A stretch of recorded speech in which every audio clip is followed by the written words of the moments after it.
Hello everyone, welcome to Telsig. This is Phil Martin from the University of York. Right, language teaching. Where's it all going? What are we doing? Today I'm talking to Thuy Thai and Charles Lamb. Thuy and Charles are both lecturers in EAP at the Language Centre over at the University of Leeds. Thuy is involved in a study at the moment looking at students' responses to green traffic light assignments, which means that students are actively required to use AI as part of their assessed work. Charles is also a corpus linguist working with STEM students, and he talks about some of the responses from STEM lecturers to the use of AI in teaching and assessment. But we cover a range of topics, including language proficiency itself and how important that is in this day and age. Thuy's views on native speakerism. Charles talks about the importance of English for specific academic purposes versus communicating with general audiences. Towards the end, we get into the idea of prompting as a genre of writing in its own right. And finally, we look at some of the implications for cognitive offloading. So what I hope people will get out of these discussions is some clarity for themselves about how we should treat AI in education and within English for academic purposes specifically. For me, one of the questions I'm trying to explore in these episodes is what people actually mean when they talk about embracing AI. And whatever it does mean, whether we're doing it because we think it's going to help learners access target material or achieve learning outcomes. So if you sense some of the skepticism in my questions, it's really not because I'm anti-AI. I use and explore AI with the rest of us, but I get the sense sometimes that in this situation, the tech is leading the teaching, which is generally not the way around that it should be. So there are some kind of questions that I try to get into here. So yeah, this is where a bit of my skepticism comes from, but there are some genuine unknowns for me, and I think for most of us over whether Gen AI is just a thing like any other tool, like a calculator or a stick to measure the depth of the river. You know, whether it's just another example of an extended mind and that we've always done this, whether it's comparable to other kind of technological turning points like the printing press. I hear a lot of these analogies pulled up from time to time, and I'd be interested to explore them. So that's where I'm going with these conversations and the questions. But if nothing else, what you've got is a much clearer idea of how EAP is changing in some of our big and influential institutions. And the University of Leeds is certainly one of those. They were one of the first to really develop these traffic light systems in assessment and look for ways to work AI into their teaching. And so today we'll get an idea of where they are now as an institution and specifically how their language department is responding. So it was great to get their take and really enjoyed this conversation. And without further delay, I bring you Thuy Thai and Charles Lamb. Great, let's go. Right, I'm here with Thuy Thai and Charles Lamb. Welcome, guys. Thank you for making the trip. Let's start with some introductions. Thuy, can I start with you? I'm the assessment lead and the academic integrity lead in the Language Centre at the University of Leeds. During year round, I I teach on different programs, but then I do also provide EAP provision in the School of Law, and then my background is in about language assessment. And then I have experience of working on different projects related to language assessment literacy. And then I'm very interested in Gen AI and then how it has impacted our teaching and learning. So at the moment, I'm doing two projects related to the use of Gen AI. One is particularly within particular assessment, and then the other is about to enhance understanding of how the students use Gen AI in their assessment and particularly in academic writing, where they are allowed to use any Gen AI tools to complete their assignments. So is this like one of the traffic light systems where you'd say, okay, you're allowed to use Gen AI in your assignments, and then your project is looking at under those circumstances, what do they do? Okay. Yeah, so I think maybe people are familiar with the traffic light systems, like red and amber and green. So red means that students are not allowed to use any Gen AI tools. Amber, they are allowed to use as kind of assistive tool. And then there are some boundaries to what extent or in what ways they're allowed to use, and then to what extent or in what other ways that they are not allowed to use. So my project looked at the green one, where students are allowed to use any tools to complete their assignments.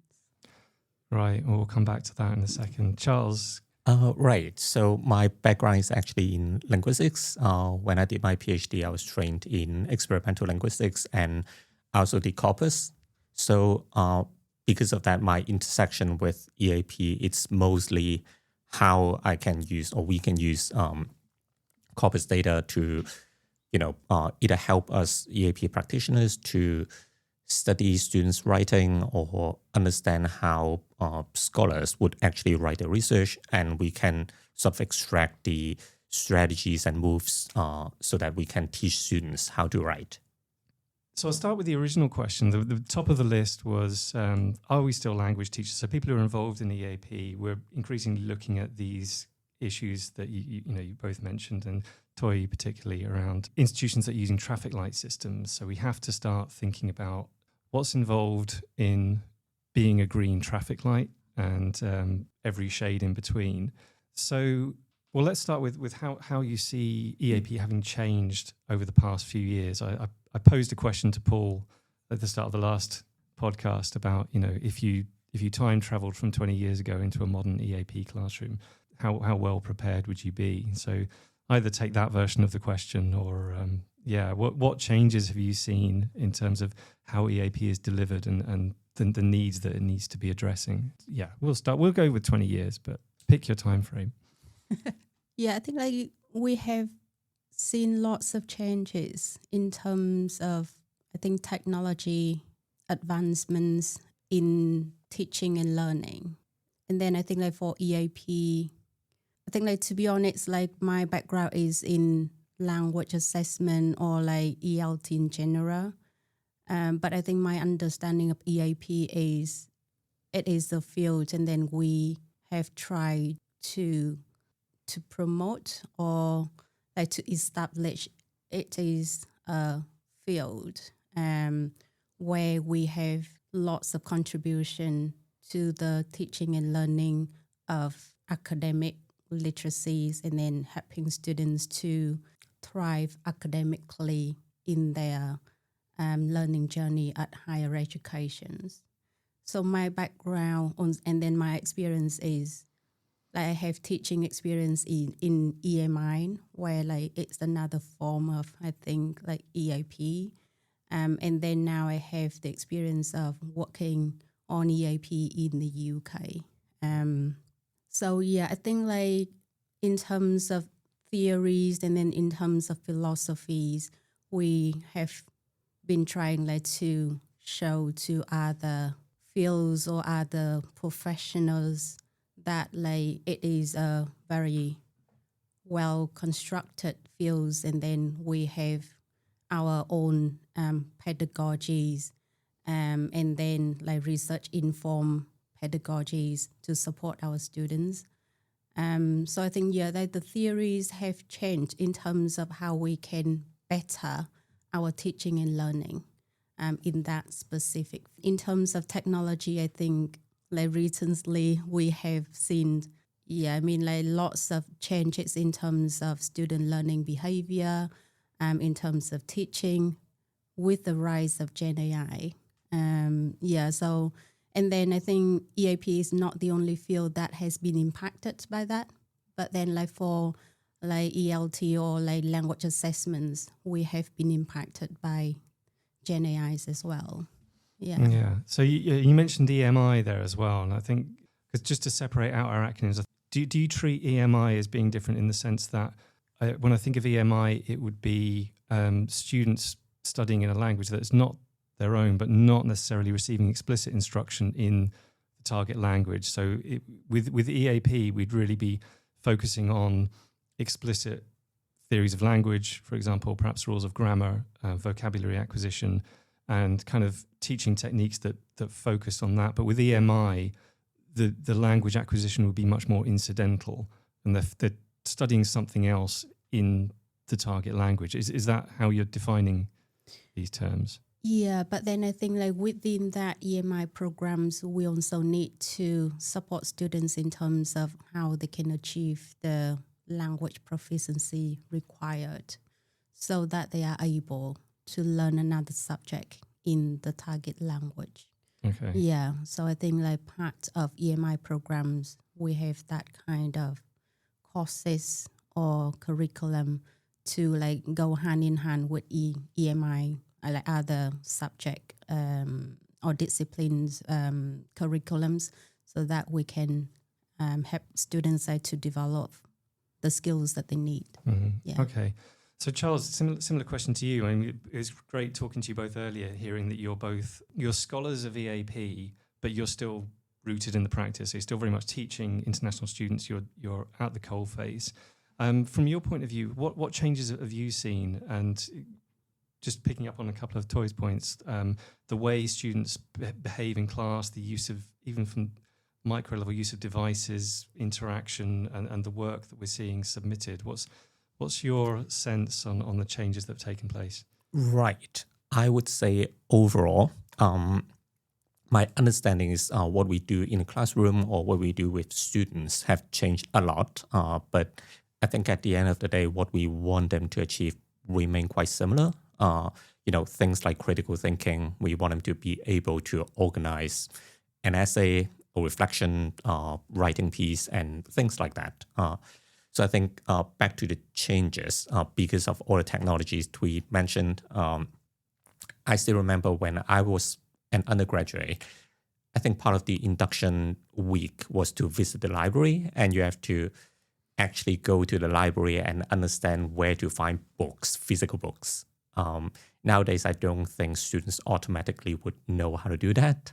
And I remember when Google as a search engine first came out in early 2000, I believe, people were sort of moaning about how library is going to go obsolete. And look at us, we are recording this in a studio inside the library. I think the goal of things are not really going to change much, but it is usually how the technology has facilitated us to do certain things differently, just more directly to the question with Gen AI or all these computerized, computer-assisted tools, basically. I think the human input is either easier or sometimes just quicker. So if you ask me, I don't think the nature of EAP teachers have changed a lot. But on the surface, we do things quite differently now. Okay, so you've mentioned changes in the library setup, and Thuy, you mentioned critical thinking as well. So I'll pick up on a point that you put in our email exchanges when we were setting this up about Gen AI is telling us students what we want to hear. So again, that seems to me like a form of critical thinking that we now have to incorporate. So we've seen EAP teachers would normally be expected to address some of these issues. So we're expected to help students figure out how to find appropriate information via the library. When they get that information, how to treat it critically. So there's definitely been a shift in how we approach these skills and what students are doing. What about language proficiency itself? I mean, this is something that we've covered on previous episodes. We've talked a lot about machine translation, what students are doing in class, the impact that this is having on their writing, on all manner of the way we view language proficiency. How has that aspect of EAP been affected? And how do you teach language proficiency in your classes now? Yeah, there are some aspects of language proficiency that we need to address in our classrooms. I think we are just in need to ensure students are able to meet the linguistics demands in their future study, in their future study in their receiving schools. So I think in terms of that, we need to create opportunities so that students can explore the choices of language, and then whether those choices are well informed in terms of appropriate needs, in terms of voice, And then I think like we also need to guide students a language can define oneself. So whether they want to define themselves that way through the choice of language. So I think like it's like if we look at CFR levels or like the framework, I think it can be like pragmatic competency, it can be social linguistic competencies. So I think like to some extent we are addressing those kind of competencies in EAP classrooms. And then come back to my points about the use of Gen AI. So I think now if like you try to speak to Gen AI, and then like the other day I tried to speak to them, and then ask I want to practice my speaking skills. So can you give me some kind of feedback? And then they say yes, of course. And then I say like, so what criteria is that you base on to give the feedback to me? And then they say, oh, I will evaluate whether you sound natural. And then I keep pushing. What do you mean by natural? And then it says natural means like whether you sound like a native speaker. And then I ask, who are the native speakers that you are referring to? And then they say, British or American, but then I'm aware like there are other variations, but then we can talk about that when you give me like some kind of speech sample, and then I ask say, so what kind of speech samples that you have in your training data? And then it says like it has like conversational samples, it have like video samples, and then I ask, so I'm very interested to learn about Yorkshire accent. Can you teach me a bit about that? And then the only things that they can say is like very generic. And then it's like, I can give you some examples. But then when I ask, like, what are the examples? It's just about like, how is it going? Are you all right? And then without the actual accent. So I think like now we are trying like to embrace diversities of languages or like linguistic diversities. So how that can hold it back. Like if our students are not aware of what kind of standards that they are trying to promote in the interaction, like spoken interaction, like that. And then I think like the way that it gives feedback, I think I question the transparency and then the effectiveness of that as well. So I think there are lots of things that we can address in our EAP classrooms in terms of language and then language proficiency. Okay, I mean, just Charles, before I jump to you, just a quick follow-up question on that. And I'm interested in like I take on board everything you say, but I'm thinking really about the slog of language learning. So, you guys both went through this process yourselves, and this arduous task of, assimilating vocabulary, the stages of internalization, the sentence structure and everything. And I'm thinking back in the day, we used to use vocabulary notebooks. We don't see those so much anymore. But there's no doubt, I mean, the concept of having something like a vocabulary notebook is really no doubt valuable. I mean, this idea of spaced repetition, revisiting vocabulary, trying to recall the process of handwriting things down, it really is necessary to internalize the language. And I think I'm hesitant to say whether they've been made redundant and completely gone out of fashion. I'm interested to hear your stance on this, but is there how do you approach these kinds of things? Do you have vocab notebooks in your classes, or have you updated with the tech on that? How do you encourage students to navigate this arduous slog of internalizing language? Right. So Thuy, if you don't mind. So because I teach in the context of STEM mostly, in summer I teach language for engineering, and in sessional throughout the year I teach academic literacies for biology, basically. And I think the notion of having a vocabulary list or vocab notebook, it's been proposed to me by biology experts many times at meetings, and very often I would. I'm not being dismissive about that, but this is also something students nowadays would have the resources to do it on their own. Mm-hmm. So to respond to what you said about, or what you asked about being obsolete. I wouldn't think so. It's really just that it becomes sort of less visible to us teachers because students can do it. In the past, 20 years ago, there were no apps for students to create their own flashcards. And I still remember how painful it was to get a copy of a journal article. You have to probably go to the library, download it, because, VPN is not a thing, was not a thing back then. You print it out, you sort of highlight it at home. And now everyone can just go ahead and even on their phone, when they're on a bus, they can download paper, read it. So this spaced sort of memory, it sort of comes naturally with the enhanced technology. And I feel that might be one of the reasons why we feel they are fading out, but it's just fading out from outside. Yeah, I kind of led you down a really specific path to that question. I'm interested to go back and get your thoughts on just the role of language proficiency in general. But right. How did I get? But just on that point, yeah. I mean, it is. I guess my question was really like it's trying to address all the shortcuts that are now available to students and the temptation of having them available. And as a language learner myself, I'm like, I'm finding it harder to resist the temptation to reach my phone and check a translation, for example, because it's so readily available that what I'm missing is that cognitive strain where I'm like, I know that word.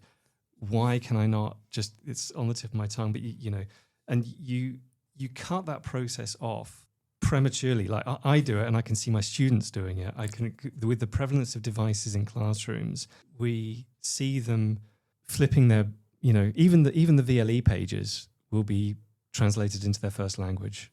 Quite aside from not really going through these cognitive strain processes, and which we kind of need to get all the things that like automaticity and facilitating recall and properly incorporating vocabulary so that you can deploy it in seminar discussions or presentations. I can see the landscape in the classroom changing because the prevalence of devices, and we're told we kind of need to embrace this, not resist it, which sounds great. But that was kind of the spirit of my question. Like, my sense is that this is impacting the way we treat language proficiency, the way we treat language acquisition, and kind of the way EAP teachers should approach this with their students.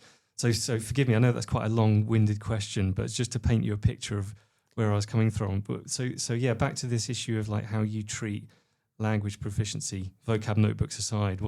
Did you have anything more broader to say on that? Right. So just quickly back to students trying to reach to their devices. I think in the context of STEM, what I usually examples that I tend to use with students is that imagine you're in a lab. Your both hands are occupied. How do you use your phone? So you want to yell out, help, or watch out. So something like that. I think they do need to be convinced to understand that they need to be able to spontaneously use English, in the appropriate context. So I think there is a case to be made to students. But I agree, that might be one of the things that had changed over time. In the past, students would automatically accept that, if you operate in any university in the world, then probably you need to be fully functional in English. And now I think some of the false hope or wrong promises created by these apps and devices is that, you don't really need to learn the language yourself. And yeah, so back to proficiency, I think users or learners need to be aware there are cases where you can't really rely on the devices. I really enjoy learning languages, so I still have fun learning language. For some students, the analogy of going to a gym might work, but at the same time, I do recognize a lot of people would say, that's why I don't go to gym. Then as a teacher, what else can you say to them? Person. Yeah. Thuy, did you have anything to add to that? Or were you, Yeah, I think like in my classroom, I still encourage students to have some forms of recording their new words or like new words families, and then some examples of how the words can be used. But it's not in terms of like the physical notebook, because our students nowadays, they have like laptops and then iPads, so they don't have the habit of writing the notes down in a physical notebook. But I think like in device, they have like OneNote. It is an electronic notebook. So I show to the students how I store and then keep my notes in one place, and then how they can divide the pages in terms like according to the topics or the themes. And then I emphasize that the frequencies of like how frequently, if they look at those words or the phrases, the more it will be like theirs. But then if they do not look at that frequently, if they don't use them frequently, it's just like something out there. It's not theirs. It's not like in their brain ready for them to use when they need that.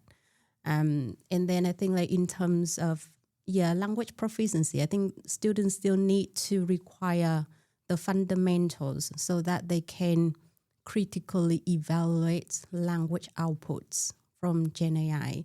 So without that kind of fundamentals, they can't make the better choices in terms of language. So I think, it's still very important that students acquire those kind of fundamentals in terms of grammar, vocabularies, or like how words are arranged or how words are written, so that they can produce something reasonable, appropriate. Yeah, I think like language is something very nuanced. And then like if students do not have those kind of basic knowledge about language, so I think like they can't critically like evaluate the output generated. And then I think when I do the in-sessional teaching, I do observe like students rely on translation tools and then Gen AI. Even those, I think like they are quite strong students, they can respond to my questions, they can do the task successfully. But then like after they do it, they still like go back to translations as kind of double checking. So I think, that might be different from what I learned in the past. So 20 years ago, we do not have that kind of technologies, but I wish like if I have like ChatGPT to practice speaking with, I think that would be ideal. Like my mom often say to me like, I don't see you practice English, so how can you speak? So I have the tape, and then I record my voice and then try to imitate and then like improve my pronunciation by recording my voice into the tape. And then I think like I still have like to like make it round so that like it works. Yeah, I think. But then now like with the new technologies, I think just after a second I can practice with somebody who can respond to me in English. But I think like with the tools, I think if we can demonstrate to the students that if they use the tools to enhance their learning, that would be good. But then if they use the tools and then the tools are harming their learning and then do not make the learning happen, so they have to have like the critical reflections on the use of tools in terms of supporting learning. So I think like if we can make that element in the classroom surface, I think like students will be able like to like keep reflecting on the use of tools in terms of language learning and then in terms of learning itself. I was actually going to comment on what you said earlier, Thuy, about the native speakerism, either perpetuated by AI or other humans. I think in the context of, because I mostly teach PGT students and in STEM, I think the native speakerism is really problematic. Maybe it's too happy to say that, but anyway, in science, I think it matters more that you write and talk like a scientist than your accent and accuracy. So back to language proficiency, I would say what matters in my teaching is that they can communicate to other scientists so that other scientists can understand what they're trying to say. In the same context, that would mean, still going back to vocabulary, using certain verbs correctly, organizing things in a according to the convention in your STEM discipline. So I think, yes, the component of what is competence and what is proficient still matters, but it's not so much in terms of the accuracy of pronunciation, but rather how well the student can meet the communication needs. Yeah, so that's really interesting. So you're talking about very much English for specific academic purposes. Yeah. I just want to pick up on your comment about it's important for students to be able to write or STEM students in your case, to be writing for other scientists or speaking to other scientists. So that affects the vocabulary that you're focusing on and how you're looking at your output. Because I've come at this from the other angle in my teaching. When I'm talking to students, I keep pressing the point home that it's really important that you should be able to communicate ideas from your subject specialism to non-specialists. So yes, if I'm talking to another specialist in the field, there's certain terminologies that I need to be familiar with, and yes, definitely. But there's also you can also find yourself falling short when you have to, for example, explain why your discipline matters to non-specialists, or just in academia in general. You frequently find yourself having to communicate to people who may not share the terminology. And then we get into the importance of being able to express ideas, complex ideas in simple language, which really needs, I think this is where the things about native speakerism might come in, because the core vocabulary that we rely on for our day-to-day communication is the stuff where we see dialects creeping in. I guess like when I'm looking at complex STEM articles, there's no variation there I couldn't tell whether it was written by someone from Yorkshire or Ireland or Australia, but when we start listening to these conversational explanations in, I'm going to call it plain English for want of a better phrase, this is where we start to see all the variations and also the need for knowledge of how these variations different things like phrasal verbs, colloquialisms, little regional metaphors that I might not, we still cause confusion when you're talking to people from different Englishes or different parts of the world. So do you ever promote like that? How do you treat that aspect with your students? Do you get them to really get stuck into some of these, or do you focus mainly on the sciencey terminology? To be honest, my usual approach is to sort of alleviate their worry about oral presentations or oral communications, basically. So in at least my context, PGT students means mostly international students. In the administrative sense, they hold a different passport. They move over here to this country to study their master's degree, and what that means is their environment is very international. So I think what they usually need to achieve, it's less about making it colloquial, making it really fun to people who are outside of their bubble. So yeah, I think that's probably why in my context I don't really often address those.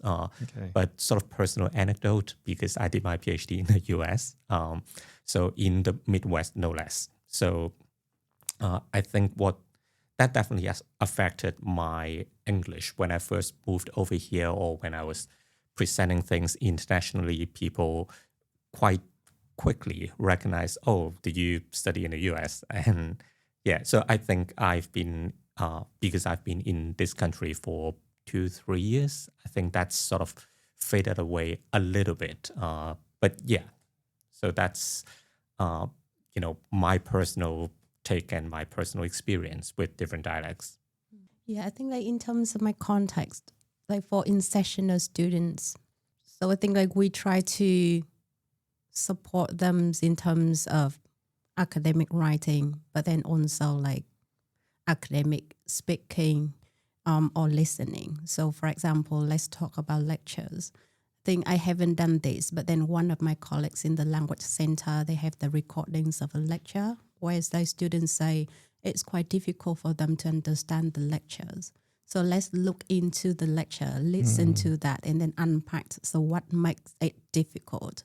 And then it comes up like it's about dialects, and then it's about the use of words, and then it's about the speech as well. It's about like how words are pronounced. So those features have made the student feel like it's difficult for them to understand. Yeah, so I think we do analyze speech samples, we do unpack the underlying issues which people, like students, find it difficult to understand, and then we unpack those things.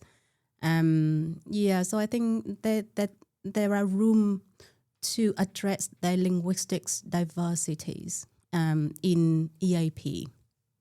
And then in terms of writing as well, I think if we think about like language is to serve the social purposes. So like, for example, like if students have to write an email, they can turn to Gen AI and then say, provide me a template. I need like to write to these people.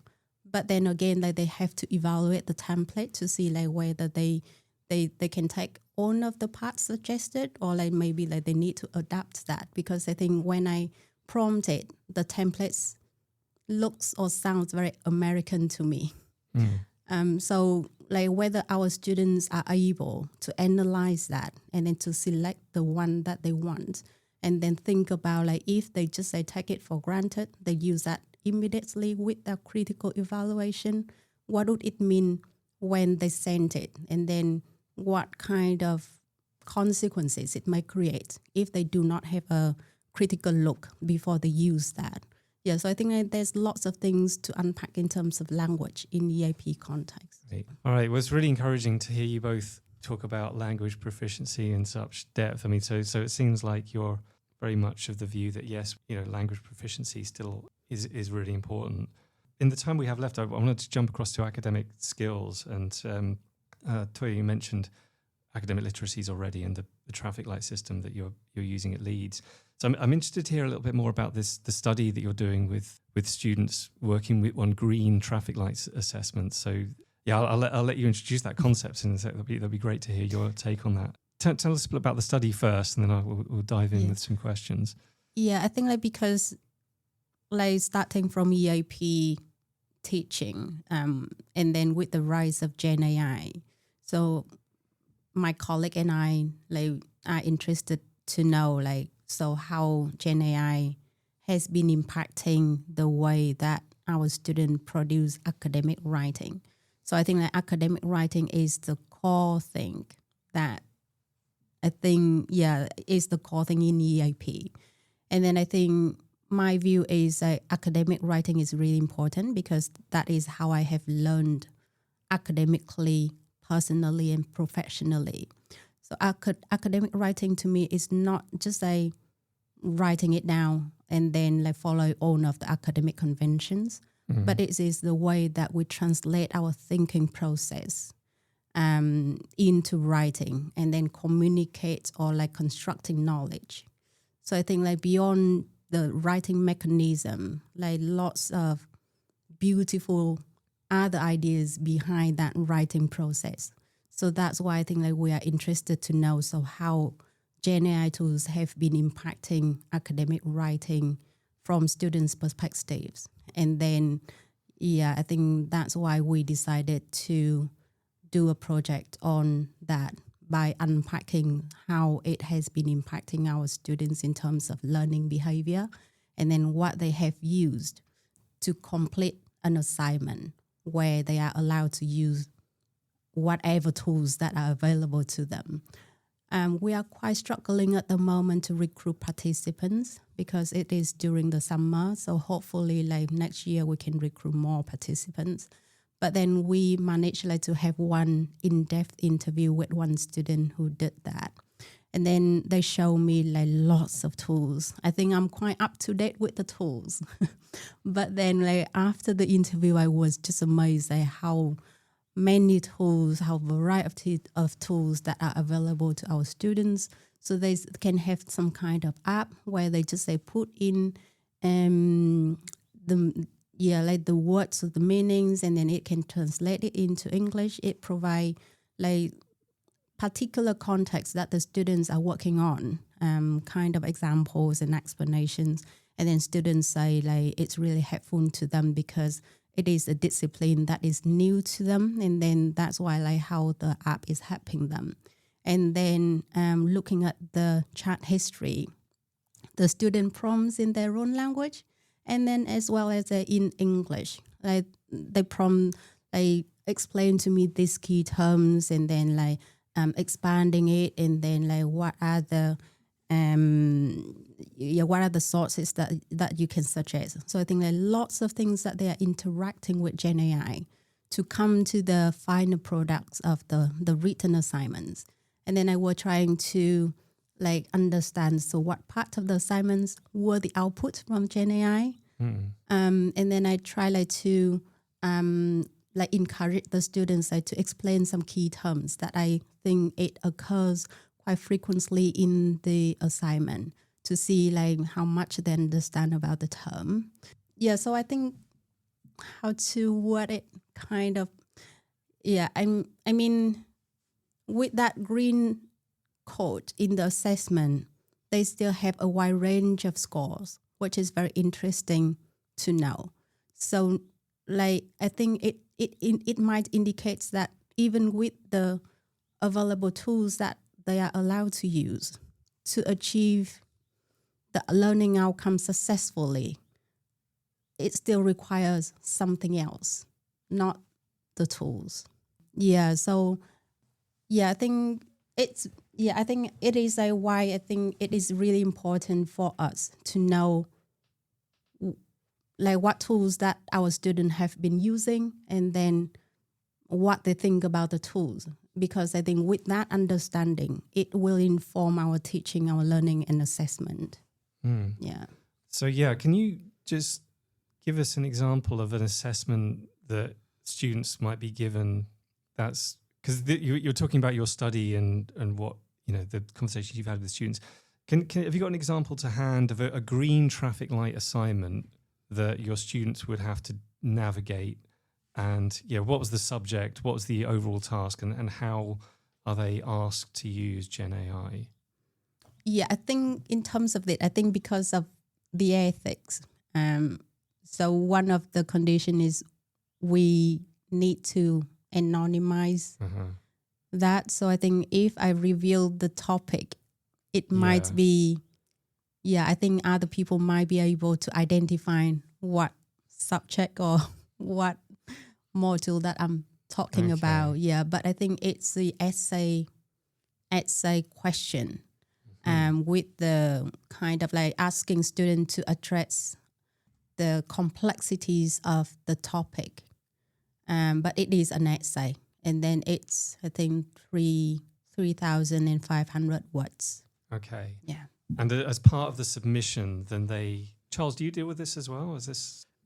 No, to be honest, I haven't come across an assignment in green that I have to support. Most of them are now, at least they are amber. I think it's the university's, wish that we try to embrace the technology as much as we can in all the ethical and feasible ways. With these kinds of assignments, first of all, I'm interested to know how they're, with green or amber, how they integrate the AI tasks with the learning outcomes of the original assignment. So I'm thinking of like something like if you take a business essay, I mean to pick on business, but like let's say you have to write an essay related to business and marketing, and the purpose of the essay is to demonstrate your understanding or how well you've achieved certain learning outcomes relating to that subject. You're also having to learn AI literacies as a separate skill in order to complete that assignment. So prompting, critically evaluating output, this is kind of loosely connected to what we're actually trying to teach. So first part of my question is, how do you, I know you're not the one setting the assignments, but what's the intention behind this? How do you make sure that the assignments don't get so tangled up in appropriate use of AI that the AI becomes a distraction from what it is that you're trying to test? Yeah, I think that is the good question. I think in terms of assessment, like if it comes to assessment, a good assessment task is we can measure what we want to measure. So in terms of the task, like if they have some kind of clear definition of the construct that they want to measure. So let's say, for example, learning outcome, like critical thinking, or like a good understanding of the topic, or like how well the communication is presented to translate that understanding. So like, let's say those are the construct. So how the assessment can measure those kind of constructs precisely, and then what is the role of Gen AI in that? So I think I'm thinking about, let's say, critical evaluation. I think for that assignment, it has one component where students have to write a reflection on how they have used Gen AI in completing that assignment. And then there are a few questions, and some of the questions about how do you verify the accuracy of the information generated by Gen AI. And then I can't remember the other questions, but I think they have 5 questions to answer. And then the other one is the transparency. So the students were required to submit the appendix where they copy and paste all of the prompts that they used, and then all of the tools that they used. In terms of like how we can measure that student has a good understanding of the topic, I think like I'm not the lecturer who like score the assignments. You're not marking it. No, yeah. But I think I guess like from the lecturer's perspectives, and then from the scores that I can see, it has a wide range of scores. So it can have like 50 or like 53 or like 60, 70, and then 80. So I think it has a wide range. And then looking at the tutor's feedback, I think the criticality to show whether students can demonstrate they have a good understanding of the topic is something that students still need to work on. Yeah. But yeah, I'm not sure like how that module has been set up to support student like students' digital literacy or AI literacy in terms of doing that. So I'm not sure. I think I need to look back at the module to see whether they have a separate sections on guiding students how to use that responsibly and ethically or effectively. I'm not sure. I have a quick comment on what Thuy was talking about, the recording students' process, basically. Whatever prompt they have sent to ChatGPT, let's say, or any other Gen AI agents. I think for us EAP practitioners, there is probably a good case and good opportunity there for us to say, well, if everyone is embracing Gen AI for probably not just reading, because I do some computer coding and programming, it matters a lot how you articulate your problem to, the computer agent for it to accurately reflect or do what you intend to. And in that process, I found my skill as an EAP practitioner very useful. So, for example, I often have to first learn what is the thing that I need the computer, what I need the Gen AI to produce for me. Is it a web app? Is it some kind of data dashboard? So I need that vocabulary. And so to prepare my prompt before I actually feed it into the Gen AI, very often I need to actually Google and look up, maybe read a couple of things. Doesn't take me long, but that thinking process, it's like preparing for a meeting before you assign something to a human assistant. So I think that skill might be something we EAP practitioners would end up teaching students. Yeah, I'd like to just marry those last two points up, because I think like this is one of my the earlier questions that I had at the top of this discussion was the kind of creep of academic skills. So what do we call an academic skill now? And you, Charles, are you talking about kind of a genre of prompting? Yeah, essentially prompt engineering. Prompt engineering, yeah. I think the general, computer or engineering community have been thinking and talking about it for quite a while. But I think very often they would use basically things in computer education. So computational thinking, breaking down the problem. I personally like using numbered lists. So first you do this, second you do that.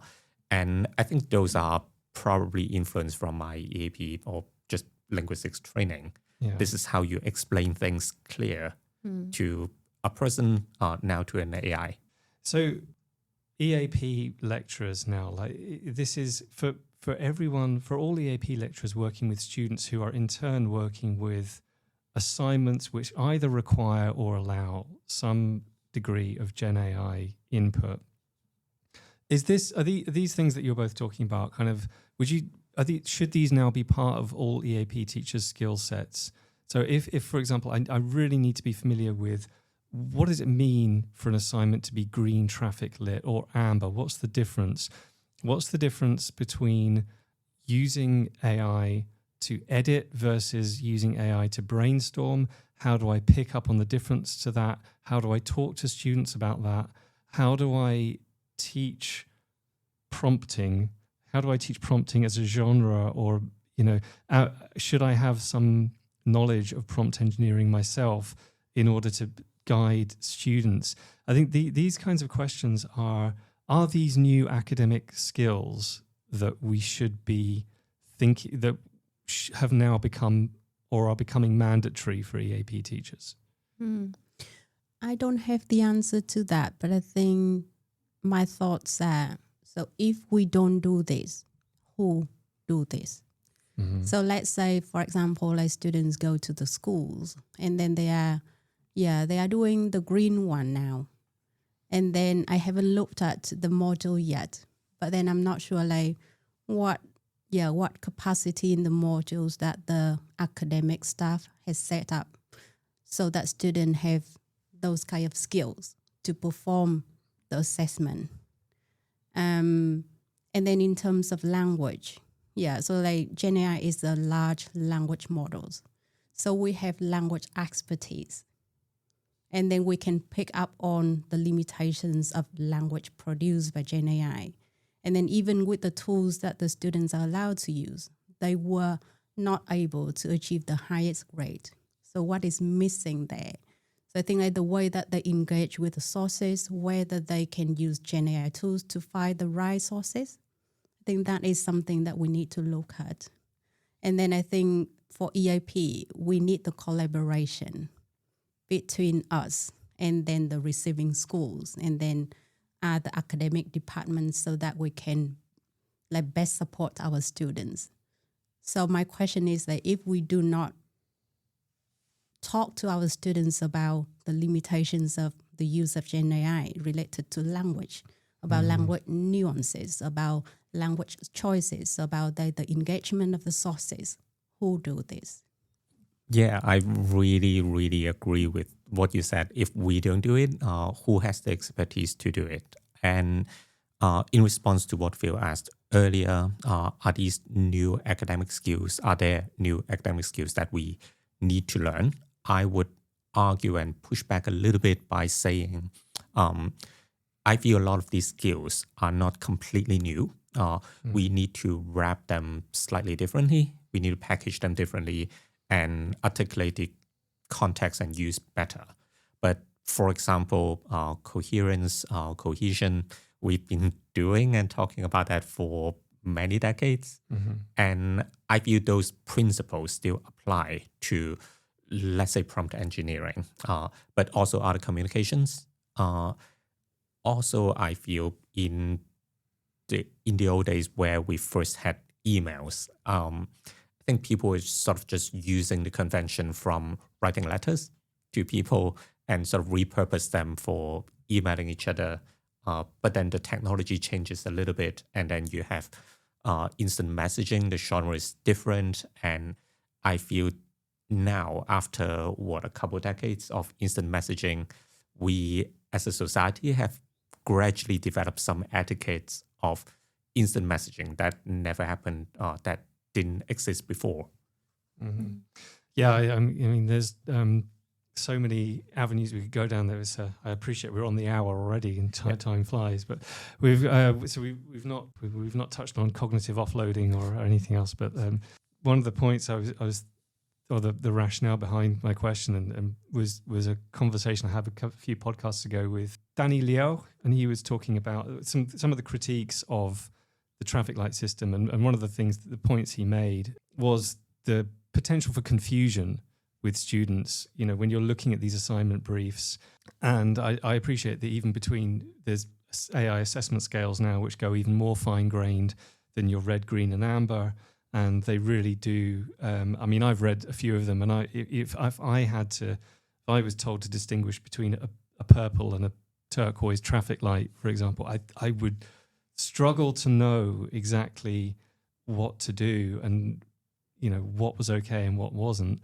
And then if there's potential for confusion for students, there's certainly potential for confusion for EAP teachers, and yet we're the ones tasked with trying to guide them through this path. So it's that was the rationale behind the question. Do we need how do we approach this? I mean, just as a closer, perhaps, I mean, what do you guys think of in terms of EAP teacher training provision and CPD, and how exactly do individuals and the EAP community as a whole adapt to some of the adjustments we've been talking about? Yeah, I think training is necessary, because as you say, like some people are not very ready to take up the speed of the technology changes, but I think other colleagues are quite up to date. I think from my point of view, I think we do not necessarily need to know all of the tools or to perform excellently with the tools. I think what we should work towards is what are the principles that we should translate it into practice, and then we teach that with our students, because I think we can never be up to date with the very high speed of improvements in Gen AI tools. But I think with some colleagues, I think if we can partner with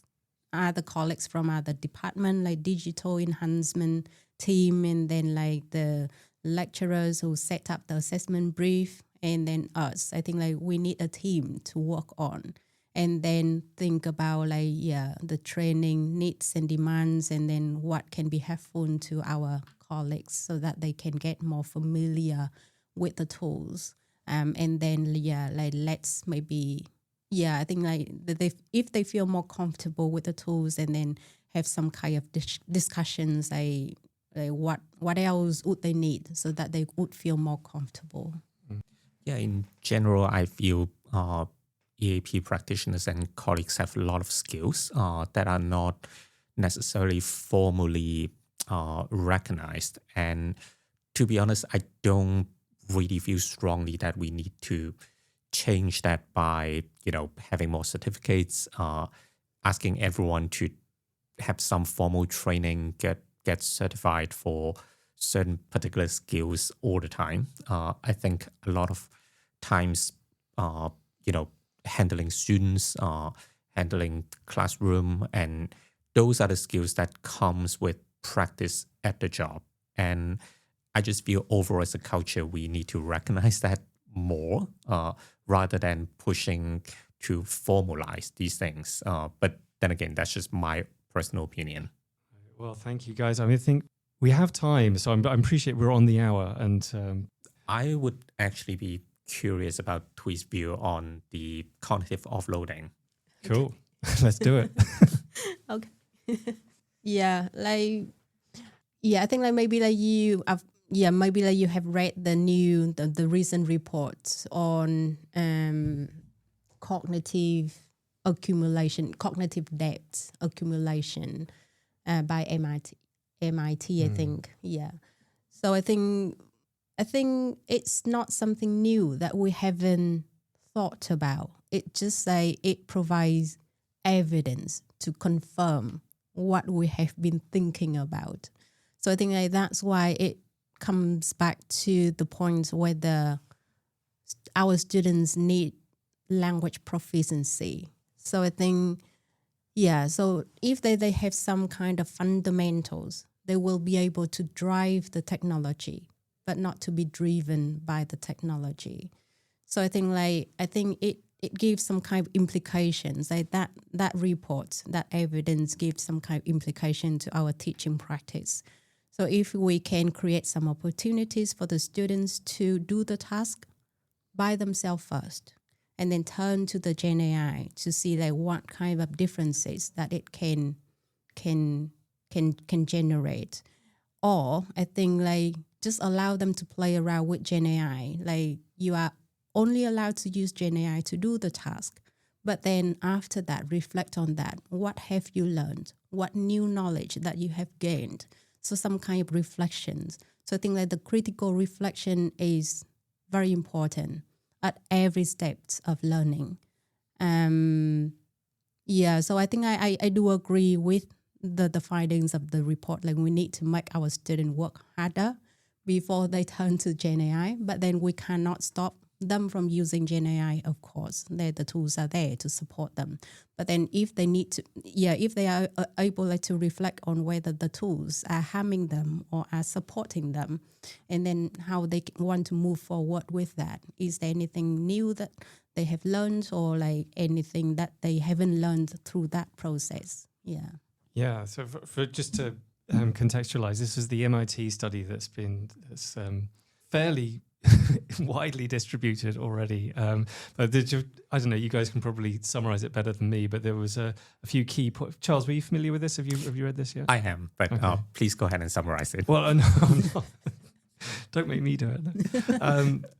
So there was I've actually not read the whole thing. I'm probably the worst person in the room to summarize, but it was basically looking at three groups of students who used so a group had no computer-aided assistance. The other group had a regular Google search engine to support their writing, and the others had access to LLMs. And I think it was a period of, 4 separate writing groups, and in the last one they swapped around the participants of the LLM group and the unaided group.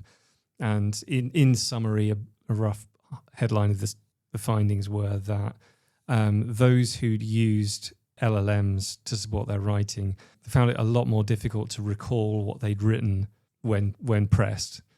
The group, I think there was, I forget the headline for the Google group, but obviously the ones who produced their work unaided found it most easier to subsequently recall what they're. And as you say, it doesn't exactly shock. It kind of chimes with it's this thing of going through this process of cognitive strain, and there have been tons of other studies with the different forms of cognitive offloading that we've seen in the past. There was 15 years ago or so study that looked at the Google effect. And anyway, Charles, you're going to add something to that as well, I think. Right. So I think that this whole discussion reminds me of what we said earlier about even with the allowance, letting students use AI at their will, still you're going to see the full range of marks and scores. So I think it really boils down to how committed students are in their own learning. If they are relying on AI too much, however you define that, they are not really going to learn.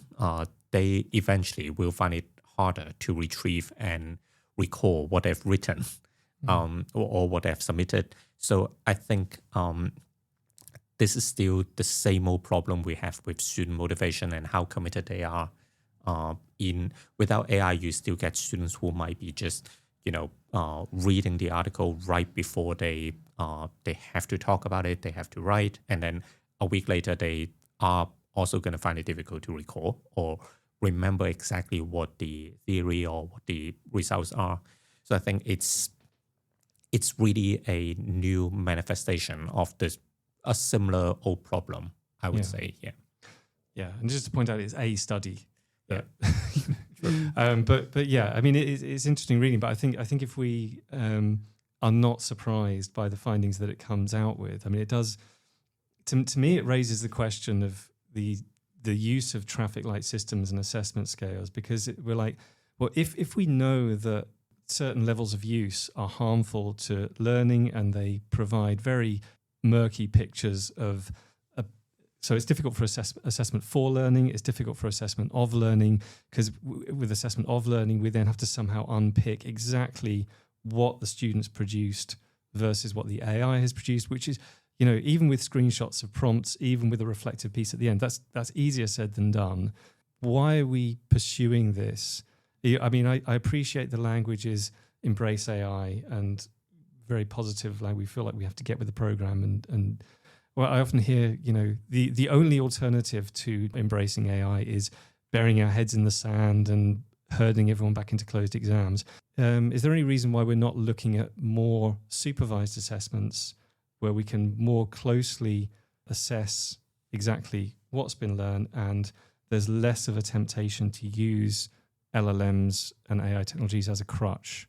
Yeah, I think it comes to assessment design. So I think with technology advancements now, I think we need to think about what we want to assess and why and how we can assess that. So I think if we look at assessment as kind of the snapshot of the student's performance, so I think it is when Gen AI can have a negative impact on that, because we cannot assess what we want to assess. But then if we look at the process where we collect the evidence to make a decision, so to what extent our students have learned. So sometimes we allow students to use Gen AI and then we assess as what kind of learning is happening.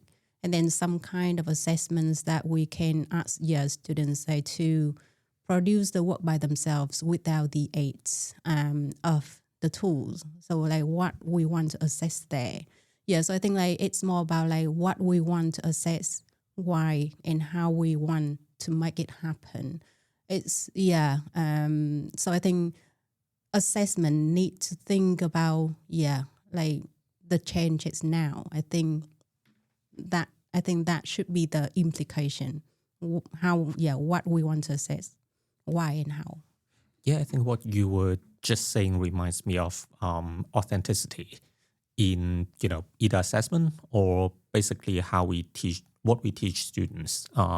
Again, drawing on my own teaching in STEM, students should be prepared. If that preparation means using AI to help them out with understanding something or organizing something, then in my conversations with subject experts in STEM, they don't seem to really mind it. They would say things like, well, if a student can be better, they can communicate their ideas better with the help of AI, then what's stopping us from letting them do it? And I think in STEM, there's this strong goal-oriented mindset there. So they want the output to be good, regardless of how students get there. And I think the pre-AI version would be, if a student doesn't know how to pronounce a word, they look it up online, let's say Google or other tools, or they ask someone, would you stop them? Probably not. And, because of that, they don't, they don't see the big leap going from traditional, let's say you Google or you look it up in a dictionary versus using AI. Yeah, we might need another hour, but that's so interesting. I think in that there's such a lot to unpack, and I won't unpack all of it, but it's this idea of that. So there's a comparison between Gen AI as a tool in much the same way that a calculator or even a more recent technological innovation like Grammarly or machine translation. This is a tool that students reach for, which more allow them to express themselves more clearly.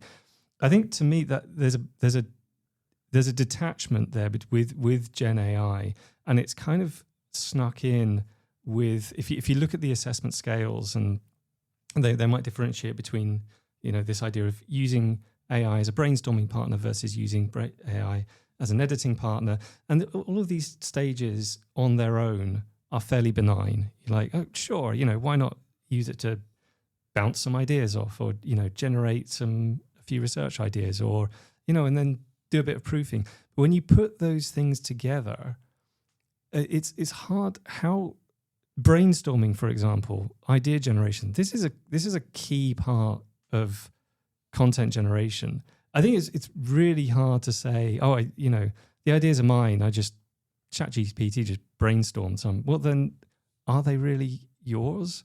It's brainstorming, this idea of coming up with a concept, an idea for a research project, an idea for a focus for an essay question. These are key parts of the content creation process. So I'm like, how do you feel about this, Charles? I mean, obviously interested to get both of your takes, but as you're dealing with these STEM academics who are fairly open to this, are they? Do you have any concerns about their lack of concern about where these ideas are coming from? Yeah. So with idea generation, the sense that I'm usually getting from scientists in general is that would be out of question. So in their implementation of Amber, for example, they would care less about the writing, basically the writing mechanics. The idea generation, they're stricter about it. They would be assuming students should have read all the materials with their own eyes and understand the science behind it. And also, I feel it's fair for their use case, because in biological science, you do need to understand what factors are interacting with what before you get to articulate, let's say, your research question, you design your experiment, you think about what protein to look at, for example. So for them, they're not quite ready to go all green automatically. But at the same time, the question remains. It's just not surfacing at the teaching or master's level.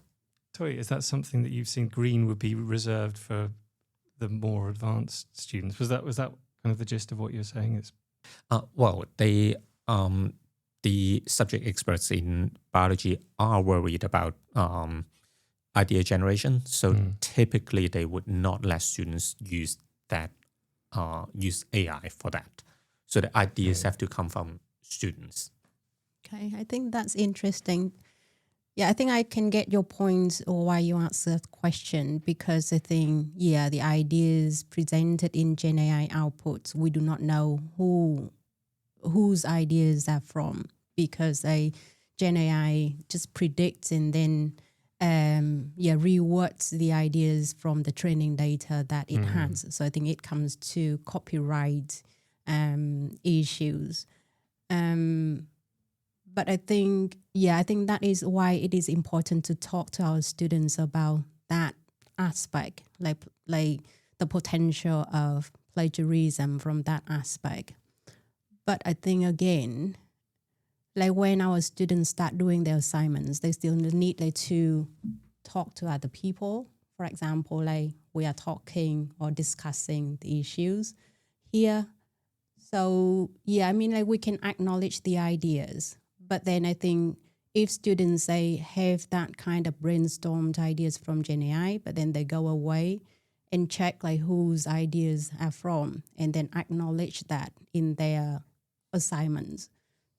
So is it okay? And then I think that's why I think like the policy of the academic misconduct has changed. And then it requires students who use Gen AI, they have to acknowledge it and then provide the details of how they have used that to increase the transparency. So of course, we do not know like what ideas are from that Gen AI outputs, but then we have the appendix, and then we know these are the ideas that our students have integrated in the assignment. but then they go away, go to the library websites, go to Google Scholar, and then find out whose ideas are, and then acknowledge that into their writing. Would that be okay? Well, you've both been incredibly generous with your time. Thank you so much. Are there any subjects or any things that you guys are both doing at Leeds that you want to just flag here, or something we haven't touched on that you feel is really relevant? I think I want to remind, or not to remind, but then I think I just want to share my thoughts. I think it is an important stage where I think we really need to know what our students are doing with Gen AI. So if we can have that kind of open discussions and then get to know them, like how it has been impacting their learning behaviors, because the way that they have learned English will be massively different from the way that I learned English. Yeah. So, and then even like in my time, I think that is the transition between grammar translation and communicative methods. Yeah, so I think there are lots of changes during that transition. So I think it is important to understand, like what our students are doing. And then after that, I think we can come in and then support them, or like tell them that is harming your learning, and then that is supporting your learning. And then that's why we can come together. I guess to sum up my thoughts on the issue between AI and EAP is that I do see a lot of opportunities for EAP practitioners in our time and space. So I feel we of all people should be embracing it. Okay, on that note, thank you guys. It's been an absolute pleasure. Thank you for your time. Thank you. Thank you very much.